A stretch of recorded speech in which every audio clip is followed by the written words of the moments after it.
ব্রহ্মপুত্র নদী একসময় যার বুক ভরা স্রোত বাংলাদেশের প্রাণে প্রাণে জুগিয়েছে, কিন্তু আজ ভরা বর্ষায়ও এই মহীরুহ নদী প্রায় মৃত।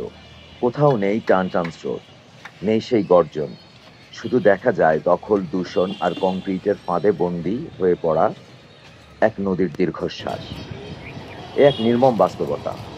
উজানে ভারত আন্তর্জাতিক নদীগুলোর উপর একের পর এক বাঁধ নির্মাণ করেছে, এবং এর ফলে বাংলাদেশের নদীর গতি প্রকৃতি বদলেছে এবং নদীগুলো মরে যাচ্ছে। এর ফলে শুকিয়ে যাচ্ছে বাংলাদেশের নদীগুলো। পানির ন্যায্য হিস্যা না পেয়ে বাংলাদেশের কৃষি, জীববৈচিত্র্য, এমনকি মানুষের জীবন জীবিকাও হুমকির মুখে পড়েছে। নদী দখল দূষণে বাংলাদেশের আভ্যন্তরীণ ভূমিকাও কিন্তু নেহায়েত কম নয়। শিল্প বর্জ্য, পলিথিন আর অবৈধ দখল নদীর বুকে কেটে নিচ্ছে প্রতিদিন।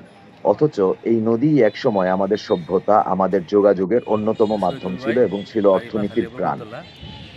একটি নদী মরে যাওয়া মানে শুধু পানি হারানো নয়, একটি নদী মরে যাওয়া মানে হলো ওই অঞ্চলের যোগাযোগ, অর্থনৈতিক অবস্থান, মানুষের আশা আকাঙ্ক্ষা সবকিছু দুমড়ে মুচড়ে যাওয়া।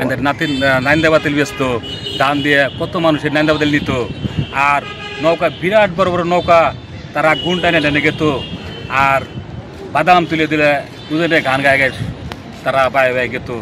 আর আজকে দেখেন কি অবস্থা হয়ে গেছে, নৌকা নাই, নদীর মধ্যে কোনো পানি নাই, কিচ্ছু নাই, নদীর মধ্যে শুধু ময়লা আর ময়লা, তাবার মতো নাই। তার নদীর পাশ দিয়ে মানুষের হাইটেও যেতে পারে না গন্ধে ছুটে।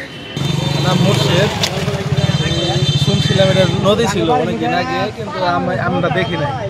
আমার 26-27 শুনছিলাম এইখানে অনেকদিন আগের একটা নদী ছিল। বিলি নেওয়ার পরে মনে করেন যে আমরা এখন দূরে আছি, আর এখানে মনে করেন বসে আছি। এখানে মনে করেন 70 থেকে 80 হাত পানি আছে, খুব কালো পানি আসছিল। এখানে একটা বিশাল গাছ আছিল, পুরোই গাছ। করার পরে এখন মনে করেন যে সব নেতারা জায়গা জমি কারা কারোটা কিনছে, কারোটা কিনে নাই। এরা মনে করেন এখন এদের কলেজ বানাইছে। আঙ্গুরও মনে করেন প্রায় এক জায়গায় হলো 52% রূপে জায়গা, আরেক জায়গায় আছে 20, আরেক জায়গায় 5, মানে আঙ্গুর কোনো জায়গায় নাই, সব আরা নিয়ে গেছে। এই অবস্থায় মনে করেন যে এখন আমরা এর থেকে উচ্চ গ্রাম দিয়েছি, ওই পাতাইলে বর্তমানে ওই উচ্চ গ্রামে থাকি। তাহলে আঙ্গুর কত কষ্ট কর, নারী পুতা জায়গা, এই জায়গা মনে করেন যে বিলীন হয়ে গেছে। আর জমি বেরিয়েছে, ওইটা জমি নিয়ে আমরা আবার এখন মামলা করছি।